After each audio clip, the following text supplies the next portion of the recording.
Welcome back everyone. So today we are having a look at the mod Photon Disruptor by Nahir. So if I've read it correctly, the lore of this is these guns are an institute weapon, but they're the sort of like a prototype to the institute pistols and rifle. Now, I like this. It makes sense. It does look like something the Institute would think of. We can zoom in like really far on this. So also this is max stats for anyone who's wondering. This is a maxed out one.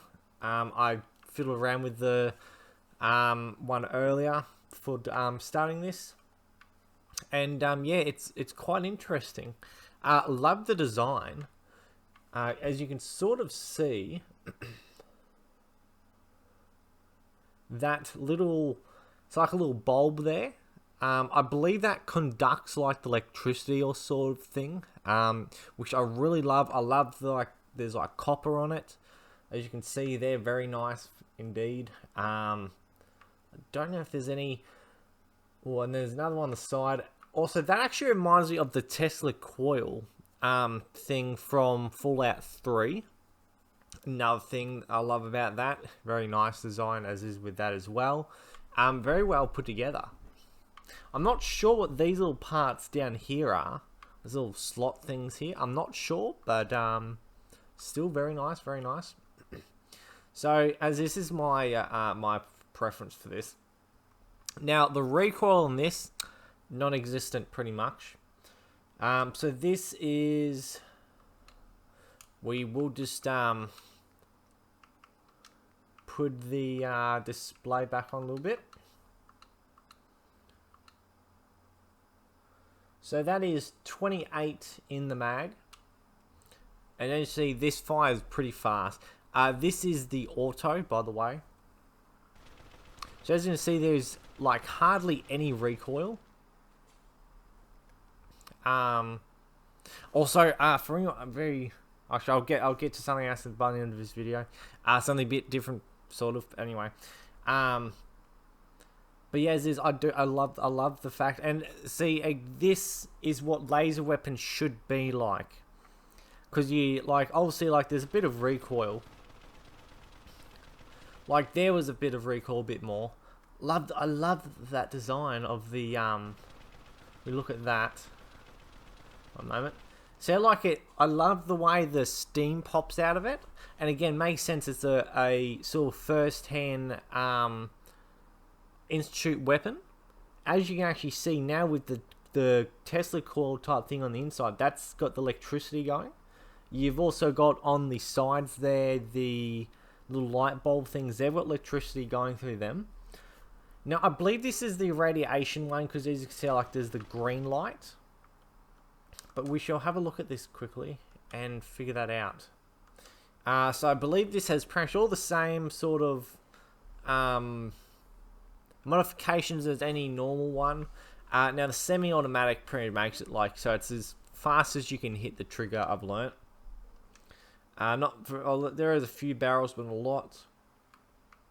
As is obviously the advanced light. Long barrel's the best. This depends. Do you want a pistol or do you not want or do you want a rifle? That is the question you got to ask yourself. And so with this, see, this is the radiation one. So we got a plasma one. What's that one?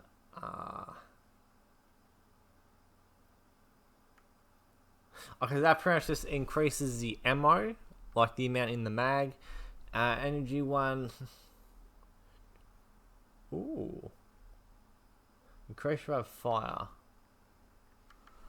So we'll have a look at that. The energy one. That sounds cool. So yes, it does. Depending on what one you have in it, it seems like the modifier will seems to change what you have.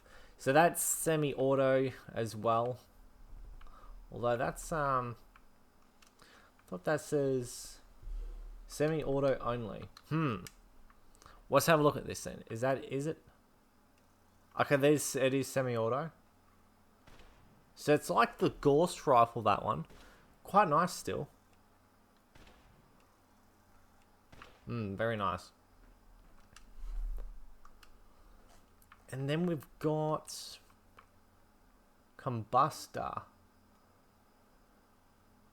Super adds fire protect. Ooh, I wonder if we're going to get red lasers. That's going to be cool. Oh, God, I hope we have red lasers on this one. Nah.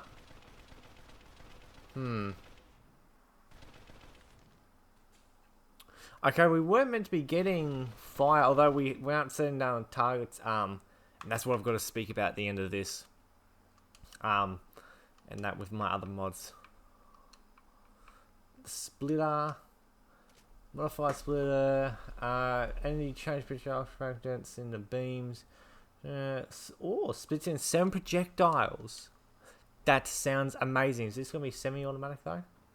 Oh my. Now that's recoil. you can kind of... You can control it. You have to pull the stick, your thumbstick down. But yeah, that is a hell of a lot of recoil. But that's going to destroy anything. I mean, like... that pretty much makes it a shotgun. If you're going to have the splitter, make sure that's like a VAT shotgun. Tried that one and then that one. We won't try that last one because that's literally just ooh. Very nice. So the other ones are either between 26 and 28. We will actually try it, why not? And now for the rest of it, so we got iron sights, alt iron sights, glow sights, alt glow sights, the dot circle, short scope, long night vision scope, short recoil scope, long night vision scope, long recoil scope. Try saying that 3 times fast.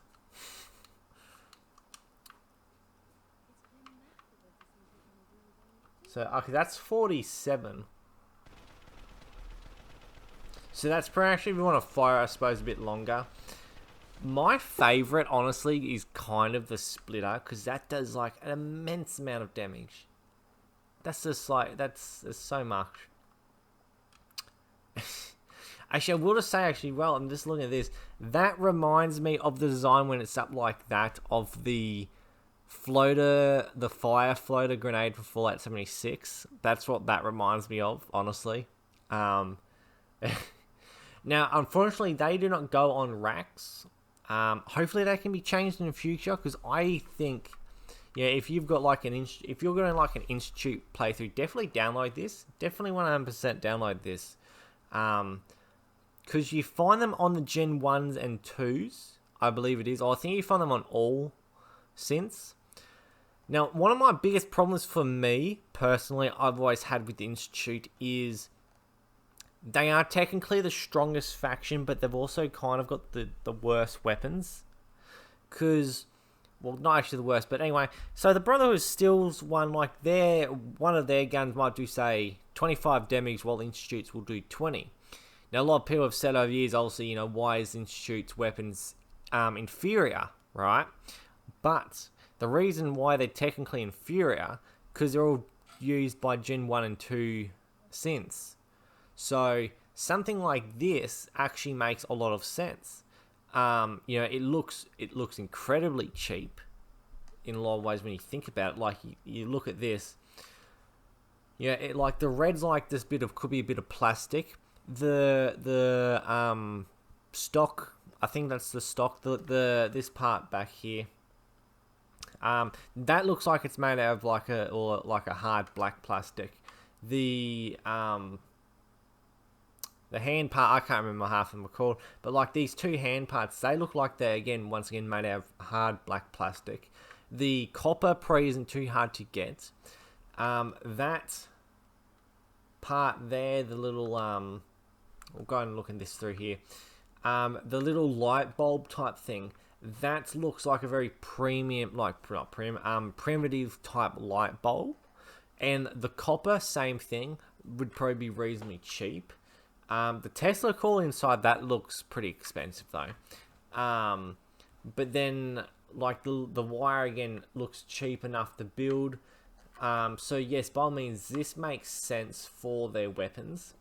I still think these do a lot more damage than Institute weapons, but this is the type of stuff that it makes sense for the Institute if the synths carried these around, obviously, because it's like, you know, the synths, Gen 1 and 2s are expendable, so to speak. So it makes sense to have your synths that you could mass produce 100 of them in an hour to give them weapons that you could mass produce 100 weapons in an hour, sort of thing, but don't do a lot of damage. But with the immense amount of them, you know, the damage is still going to add up. That's what I like, and again, that's what I like with mods like this. There'll be plenty of mods out there, but ones like this, as is, they literally just work for it, because as is, like, it literally does make sense. I've actually just realized it's that one there. Wow, I never actually even realized there was two little coil things at the back. But yeah, as is, like, an amazing design, absolutely amazing. I hope there's more mods like these. Mod author Nahir, I believe it was. Hopefully there's more mods like this. Also, yeah, if you do end up seeing this mod, an idea is like a more advanced one for the courses, because again, it doesn't make sense that the courses are like the best synths they have, but they have like the shitty weapons as well. That's quite literally what they are. But yeah, there's hopefully, or I don't know if there are already ones. But yeah, there's like something like, you know, like a second mod onto this or something, or even, you know, another weapon on this mod for the synths. The courses to use would be amazing, and that, because as is, like, they are just at a very amazing design. But anyway, everyone's heard me ramble on enough. Hope everyone has enjoyed, and see everybody next time. And so for everyone who has stuck around now, so what I was going to talk about earlier, so with this place, again, I did build this for mod testing. I technically had one a few years ago like this, but then I realized, especially on Xbox, it's kind of too big and it's too clunky, so to speak. So I'm going to be probably building a new mod testing area over at the Boston airport, because I was over there the other day doing something, and I thought, I don't really use that for anything. I probably want to do one of my videos in the future for building that up as a settlement. So I thought that's probably my best place to do mod tests, and I can probably put a few, I don't know if I can put cages there, I don't know. But I can probably do something there to or have some robots there as my test subjects for mods. So that's, as is the possibility for the future for that. That's as is what I want to talk about. Instead of doing another video just telling everyone about that, I thought I'll chuck this onto my next video I do. But anyway, and with that, I hope everyone has enjoyed, and see everybody next time.